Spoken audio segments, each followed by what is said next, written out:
ప్రయత్నం చేసుకుంటూ గతంలో మంచి చేసినటువంటి రాజశేఖర రెడ్డి గారు, ఎన్టీ రామారావు గారు, జగన్మోహన్ రెడ్డి గారు చేసినటువంటి మంచి పనులను కూడా హేళన చేస్తూ వాటిని తగ్గించడమే కాకుండా అన్ని రకాల ఈ రాష్ట్రాన్ని అధోగతి పాలు చేసినటువంటి చరిత్ర చంద్రబాబు నాయుడు గారు. ఆయనకు మైగ్రేన్ ఉందో లేకపోతే నటిస్తాడో తెలియదు కానీ మర్చిపోయినట్టుగా వివరిస్తా ప్రజలు నేను ఏం చెప్పినా ఎప్పటికప్పుడు మాట్లాడేది నమ్మేస్తారటువంటి భ్రమలో తను ఉన్నాడు. కానీ తాను చేస్తున్నటువంటి మోసపూరితమైనటువంటి కుట్రలన్నీ కూడా ప్రజలు గమనిస్తున్నారు. ఈ మధ్యన ప్రతి మీటింగ్లో మనం చూస్తున్నాం, టాపిక్ డైవర్షన్కి ఒక మీటింగ్కి పోయి ఏదో మాట్లాడడం, ఏదో ఇంకొక పార్టీకి అంటగట్టాలంటే ప్రయత్నం చేయటం. నిన్న వచ్చాడు రాయలసీమకు సంబంధించి కర్నూలు జిల్లాకు. అక్కడ ఈ గోల్డ్ మైన్స్ అనేటువంటిది, జొన్నగిరిలో గోల్డ్ మైన్స్ అనేటువంటిది స్టార్ట్ అవుతోంది. గేమ్ చేంజర్ ఇది, రాయలసీమను చరిత్ర మారిపోతుంది అని మాట్లాడాడు. ఇటువంటివి ఎన్నిసార్లు విన్నాం ఇటువంటి మాటలు. జొన్నగిరి ఏమన్నా ఇప్పుడు వచ్చినటువంటిదే? గత వైసీపీ ప్రభుత్వంలోనే దాని ఎక్స్ప్లోరేషన్ స్టార్ట్ అయింది. అప్పుడే పూర్తిగా పనులు మొదలయ్యి ఒక కొలికి వచ్చాయి. నువ్వు అదేదో ప్రైవేట్ వ్యక్తులకు అప్పచెప్పి అక్కడ ఎంత గోల్డ్ వస్తుందో తెలియదు కానీ దాంతో మారిపోతుంది అన్నాడు. అక్కడ జొన్నగిరిలో వర్షాలు పడితే వజ్రాలు కూడా పడుతూ ఉంటాయి. అక్కడ ప్రసిద్ధి వాటికి అంతా కూడా. ఎంతో కొంత ఒక కేజీ గోల్డ్ ఎంతో దొరికితే దాంతోనే మా భవిష్యత్తులో మారిపోతాయా? ఏం చెప్పాలని ప్రయత్నం చేస్తాడో తెలియట్లేదు. దానికి పక్కనే రాయచూరు దగ్గర హట్టి మైన్స్ అనేటువంటిది ఎన్నో సంవత్సరాల నుంచి అక్కడ జరుగుతోంది. ఒక చిన్న కుగ్రామం లాంటి ఒక పల్లెలో. అక్కడ వాళ్ళ జీవనశైలి ఏమైనా మారిపోయిందా? ఎప్పుడు ఏదో ప్రజలకు భ్రమలు సృష్టించి ఆ భ్రమలో బతికేయటం అలవాటు పడ్డాడు. ఒక ముఖ్యమంత్రిగా రియాలిటీగా ఉండాలి. చేసేటువంటి పని అప్పటికప్పుడు కనపడే విధంగా, ప్రజలకు మేలు జరిగే విధంగా వ్యవహరించాలి. అది ఏ రోజైనా నువ్వు ఆలోచన చేసావా? ఏ విషయంలో అయినా కూడా ఏదో జరిగేది, అంతకుముందు జరిగే దాంట్లోకి వెళ్ళేది, బిల్డప్ చేసేది, దీంతో మీ భవిష్యత్తులు మారిపోతాయి, ఈ ప్రాంతాన్నే ఇదైపోతుంది అని మాట్లాడుతున్నాడు. అదే కొత్తగా 17 సంవత్సరాల నుంచి రాష్ట్రానికి అన్ని రకాల అన్యాయం చేసిన వ్యక్తి. ఇరిగేషన్ పరంగా, వ్యవసాయ పరంగా, ఇండస్ట్రీస్ పరంగా అన్ని రకాల గొంతు కోసినటువంటి వ్యక్తి మళ్ళా ఏదో కొత్తగా ఆయనకు అవకాశం వచ్చినట్టు, ఈయన ఏదో చేయబోతున్నట్టు ఇతర పార్టీలను ఎప్పుడు కూడా పర్సనల్గా విమర్శిస్తూ మాట్లాడుతున్నాడు. అక్కడికి వచ్చింది ప్రాసెసింగ్ యూనిట్. గత ప్రభుత్వంలో మొదలుపెట్టినటువంటి పనిని మళ్ళీ నువ్వు అదేదో ప్రారంభోత్సవానికి అన్నటువంటిది వచ్చి అక్కడ చెప్పవలసింది ఎప్పటి లోపల వస్తుంది, ఎంత గోల్డ్ ఉంది, ఏ రకంగా ఈ ప్రాంతం లబ్ధి పొందుతుంది, పక్కన హట్టీలో జరుగుతున్నటువంటి దానికన్నా ఇక్కడ ఎక్కువ ఉందా లేదా, ఇలాంటి ఏదైనా టెక్నికల్గా మాట్లాడకుండా కేవలం ఆ మీటింగ్ని అంతా కూడా వృధా, కోట్లు ఖర్చు పెడుతుంది ప్రభుత్వ సొమ్ముతో మీటింగ్లకు వచ్చి, వృధా సమయాన్ని అంతా కూడా కేవలం జగన్మోహన్ రెడ్డి గారిని తిట్టడానికే ఏ మీటింగ్కి పోయినా ఆయన చేసేటువంటి ప్రయత్నం. అక్కడికి వచ్చారు. తిరుపతి లడ్డు అంటాడు. తిరుపతి లడ్డు సంవత్సరం, నువ్వు 1.5 సంవత్సరం క్రితం నువ్వు ముఖ్యమంత్రిగా కొత్తగా అయ్యి వైసీపీని ఏదో చేయాలని చెప్పి ఇరుక్కున్నావు దాంట్లో.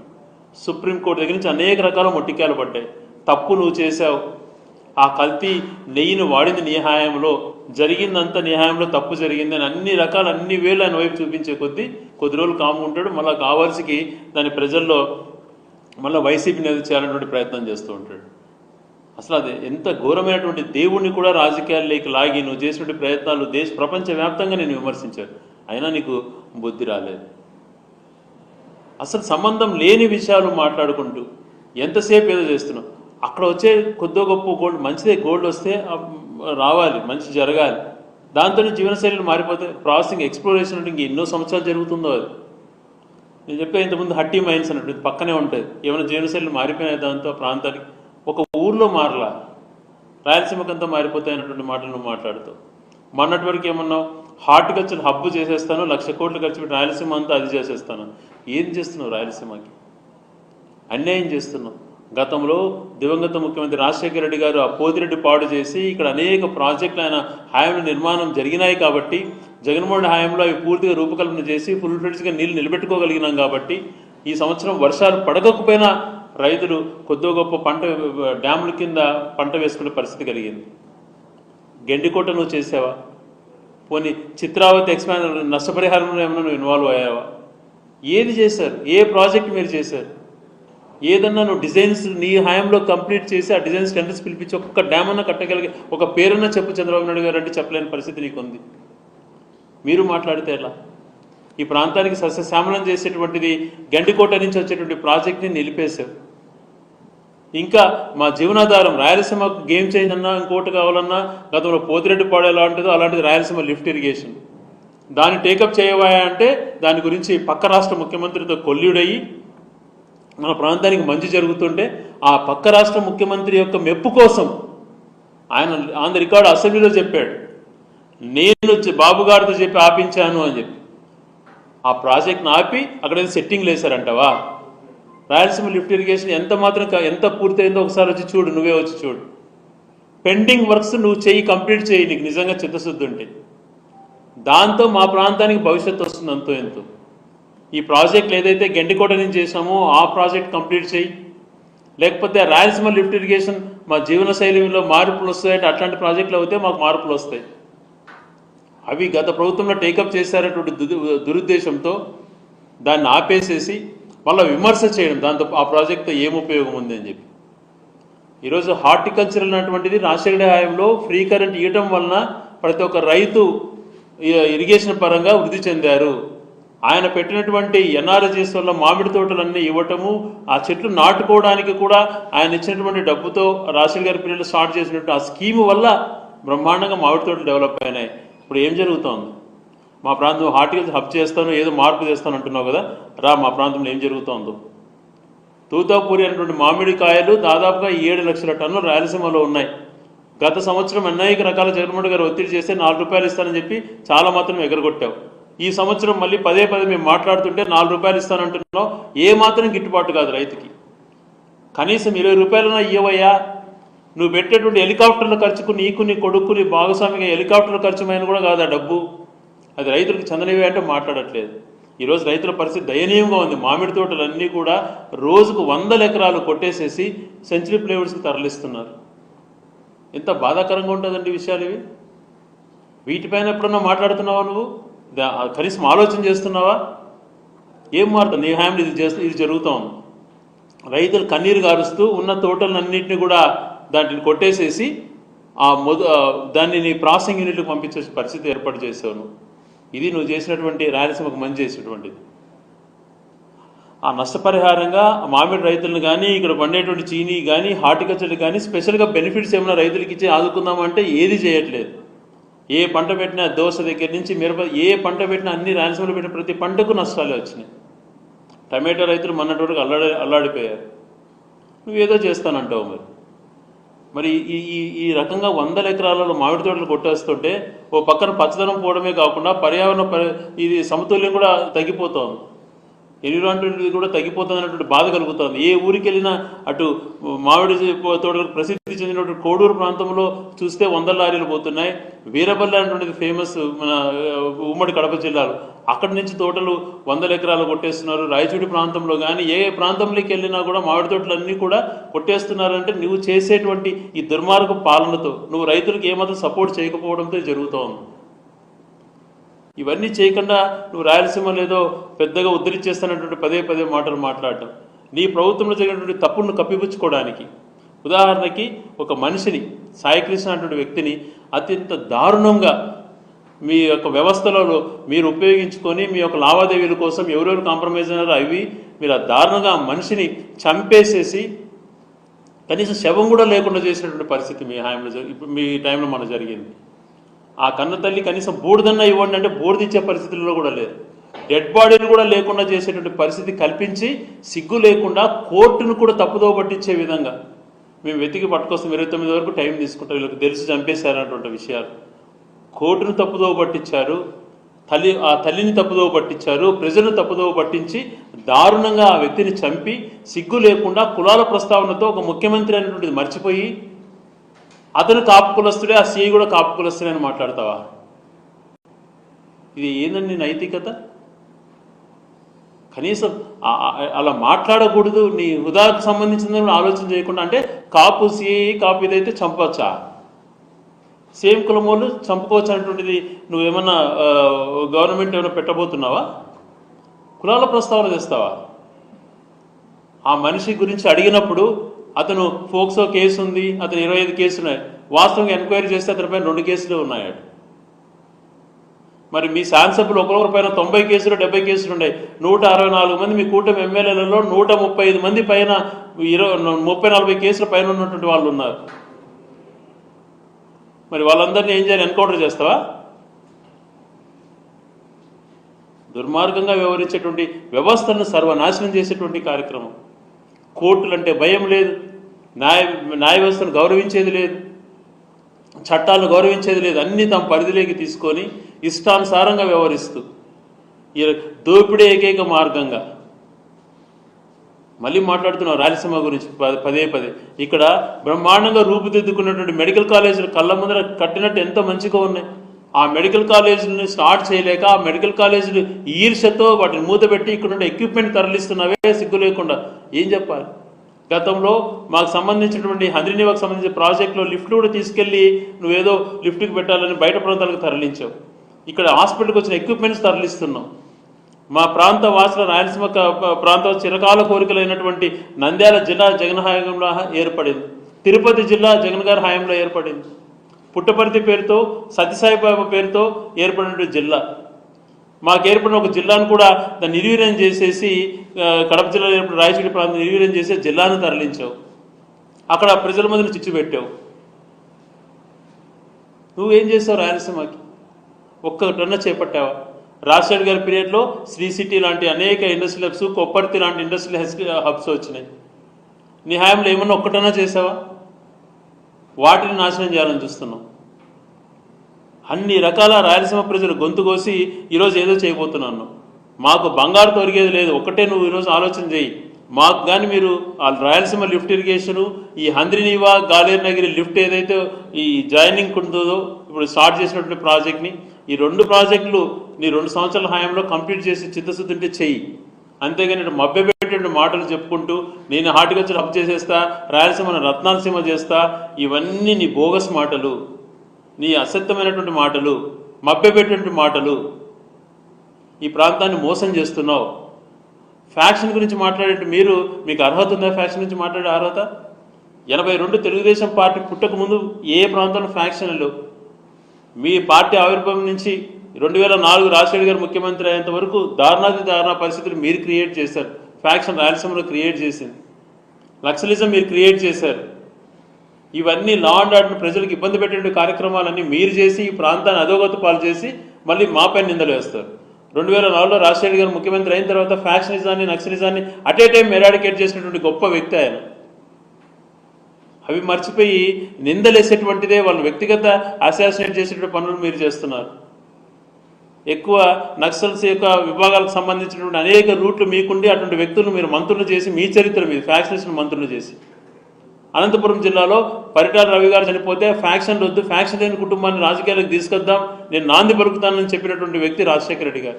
అటువంటి వ్యక్తి గురించి పదే పదే మీరు నీచంగా మాట్లాడతారా? అన్ని ప్రోత్సహించి లా అండ్ ఆర్డర్ కంట్రోల్ లేకుండా చేసేది మీరు. ఈ ప్రాంతంలో ఏది చేయకుండా కనీసం ఆ రోజులలో విద్యుత్ సౌకర్యాలు లేనటువంటి పల్లెలు ఎన్నో ఉండేవి. మీ హాయంలో ఎన్నో ఏళ్ళు పరిపాలన చేసింది. మీ తర్వాత రాజశేఖర్ గారి పీరియడ్లో ఎన్నో మార్పులు వచ్చాయి. ఉచిత విద్యుత్ కూడా రైతులకు ఇవ్వగలిగాడు. మళ్ళీ జగన్మోహన్ రెడ్డి గారు వచ్చినాక ఆ ఉచిత విద్యుత్ని 7 గంటల నుంచి 9 గంటలు చేయడం కోసం దాదాపుగా 2000 కోట్ల పైగా ఖర్చు పెట్టాడు. ఇన్ని మంచి పనులు చేసి ఇన్ని కార్యక్రమాలు చేస్తే దాన్ని కొనసాగించే ధైర్యము లేకుండా ఈరోజు హేళనమైనటువంటి మాటలు మీరు మాట్లాడుతున్నారు.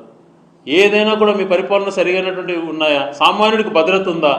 సామాన్యుడు తన కష్టాన్ని పోలీస్ స్టేషన్కి వెళ్ళి చెప్పుకునే పరిస్థితి లేదు.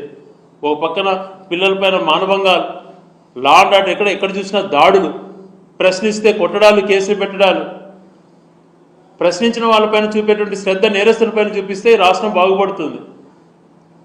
సోషల్ మీడియాలో టార్గెట్ చేసుకోవడం, ఆ సోషల్ మీడియాలో వచ్చేటువంటి పోస్టులను బ్లాక్ చేయడం, ఇది మీ ప్రభుత్వం నడిపేటువంటి విధానం. అప్పుడు ఎంత రుద్దుతున్నావు ఈ రాష్ట్ర ప్రజలపైన? దాదాపుగా 4 లక్షల కోట్లకు చేరిపోతుంది ఈ నెలలో. వారంకి 5,000 కోట్లు, 4,000, మంగళవారం వస్తే 5,000 కోట్లు, ఆదివారం వస్తే 3,000 కోట్ల టైపులో వారము దాదాపుగా 5 నుంచి 10,000 కోట్లు అప్పులు చేస్తున్నాం. ఏంటి రాష్ట్ర భవిష్యత్తు? పోనీ అప్పులు చేసేది మేలు చేసేది కనిపిస్తుందంటే అది కనపడడం లేదు. ఈరోజు నువ్వు అంటున్నావే అమరావతిలో ఏదో బిల్డింగ్స్ లేచిపోతున్నాయి, టవర్స్ కడుతున్నాను. కట్టినటువంటి బిల్డింగ్స్ని చూసుకునేటువంటి ఆలోచన నీకు లేనప్పుడు ఆడు కొత్తగా కట్టి ఏం వరకు తీస్తావు? కేవలం అక్కడ అద్దాలు ఫిక్స్ చేయడం కోసం 4,000 కోట్లు అంట, నీళ్లు తోడడానికి 5,000 కోట్లు అంట. ఏంటబ్బా అది? ఏం మిగతా ప్రాంతాలు ఎవరు బతకద్దా? మిగతా నగరాలు అభివృద్ధి చెందొద్దా? ఇక్కడ వాళ్ళు మనుషులు కాదా? ఈరోజు దేశంలో ఒక డిఫరెంట్ పాలిటిక్స్కి తీసుకొచ్చాడు చంద్రబాబు నాయుడు గారు, సర్వనాశనం చేశాడు. ఈరోజు దేశంలో అత్యంత ధనవంతులైనటువంటి ముఖ్యమంత్రి ఎవరు అని అంటే చంద్రబాబు నాయుడు గారు ఉన్నారు. అత్యంత ధనవంతమైనటువంటి ముఖ్యమంత్రి, అత్యంత ధనవంతులైనటువంటి పార్టీ ఏదంటే చంద్రబాబు తెలుగుదేశం పార్టీ వస్తుంది.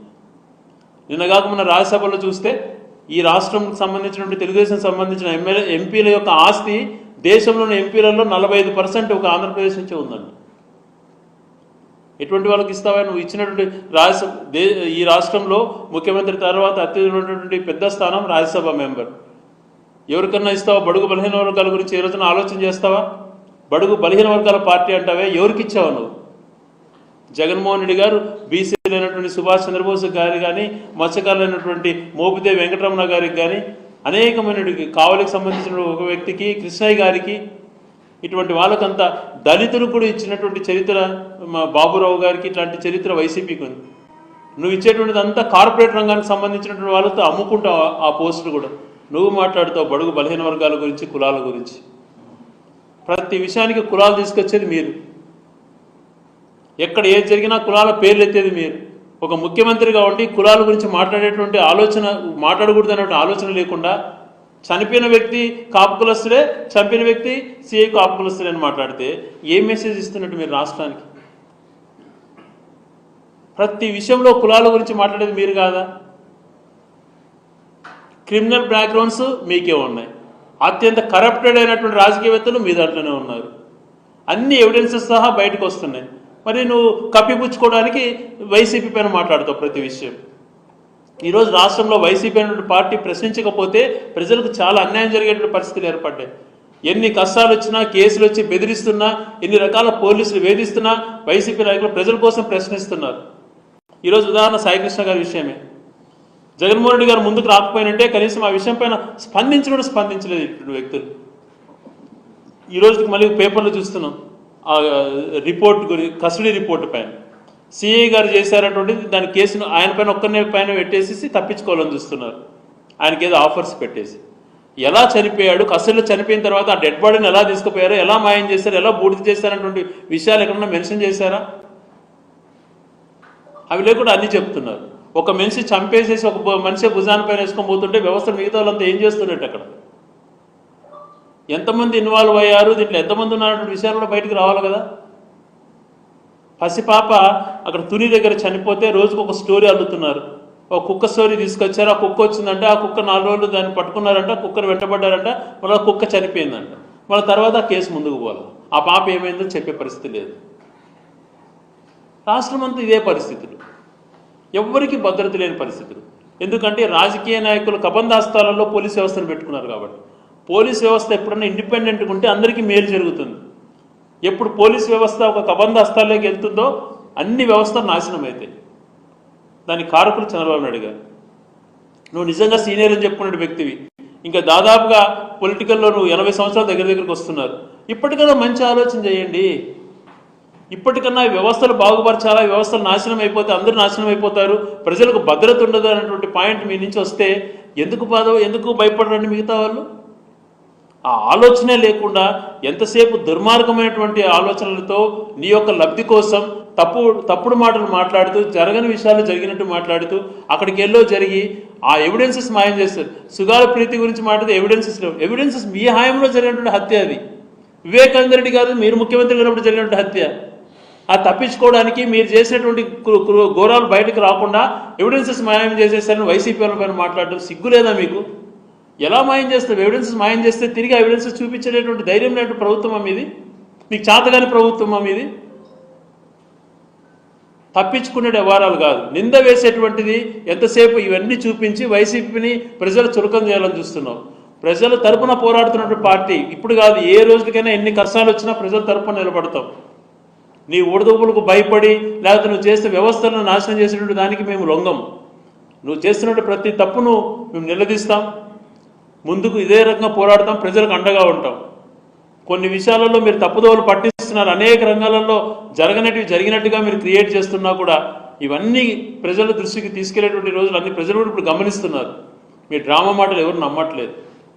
బహిరంగ సభలలో సంబంధం లేనటువంటి అంశాలు తీసుకొచ్చి అక్కడ పోయే కార్యక్రమం ఒకటైతే రకరకాల వేరే మాటలు మాట్లాడి ప్రజల మైండ్లో విషయం నాటాలని చూస్తున్నారు. ప్రజలు అమాయకులు కాదు, ప్రతి ఒక్క విషయం ప్రజలకు తెలుసు. ఇప్పుడు సింపుల్గా రాయలసీమకు సంబంధించి గోల్డ్ మైన్స్తో మీ భవిష్యత్తును మారిపోతాయి అన్నాడు. అక్కడ ఎప్పుడు వస్తుందో తెలియదు, ఎంత గోల్డ్ వస్తుందో తెలియదు, ఏ రకంగా మారుతాయో తెలియదు, దానికి సమాధానం చెప్పాడు. పక్కనే ఉన్నటువంటి హట్టి మైన్స్లో పోయి ఆయన రీసెర్చ్ చేస్తామని ఎంత బాగుపడిందో. దానికన్నా మాకు రాయలసీమ లిఫ్ట్ ఇరిగేషన్ చేయవయ్యా అంటే దాన్ని మళ్ళా సెట్టింగ్లు అంటాడు, ఇంకోటి అంటాడు. సో ఇది ఒక ఎగ్జాంపుల్. ఆయన చెప్తుంటాడు అన్నిటికీ ప్రతిదానికి ఒక కేస్ స్టడీ అని. నిజంగా చంద్రబాబు రాజకీయాల గురించి ఒక పిహెచ్డి లాంటిది ఎవరైనా చేస్తారు. ఈ కేస్ స్టడీస్ ఆయన యొక్క మోసపూరితమైన రాజకీయాలు ఎలా ఉంటాయన్న దానిపైన ఒక కేస్ స్టడీ పెట్టుకోవాలి. ఈ ప్రజాస్వామ్యంలో ఇటువంటి వాళ్ళు ఉంటే ప్రజాస్వామ్యం అనేటువంటిది మనుగడ ఉండదు, ప్రజాస్వామ్యానికి అర్థమే ఉండదు అన్నటువంటిది ఇటువంటి రాజకీయవేత్తలు ఉంటే ఖచ్చితంగా ప్రజలకు తెలియజేస్తుంది. దీనిపైన ఖచ్చితంగా రీసెర్చ్ చేస్తే నిజంగా ఒక పిహెచ్డి చేసేయచ్చు. ఈ కేస్ స్టడీగా తీసుకొని ఈయన యొక్క ఈ ఆర్గనైజ్డ్ పాలిటిక్స్, మ్యానిపులేటెడ్ పాలిటిక్స్ పైన దానిపైన డిపెండ్ అయిన వ్యక్తికి ఖచ్చితంగా ఇది ఒక ఎగ్జాంపుల్గా తీసుకోవచ్చు. సో ఇటువంటివి దుర్మార్గమైన మాటలు మానుకొని ఈ ప్రాంతానికి మంచి చేసేటువంటి అనేకమైనటువంటి నిజంగా ఆ రూపకల్పన చేసుకొని ఈ ప్రాంతానికి మేలు చేసేటి చెయ్యి. వచ్చేసి మా ప్రాంత ప్రజల మనోభావాల పైన అఘోరంగా మాట్లాడుతూ ప్రతిసారి తండ్రి కొడుకులు ఏదో రాయలసీమలో చిచ్చు పెట్టాలని చూస్తున్నారు, రాయలసీమకు సంబంధించి ఏదో చేయబోతున్నామని. మీ ఇద్దరు కూడా విద్వేషం ఉంది మీకు రాయలసీమ పైన.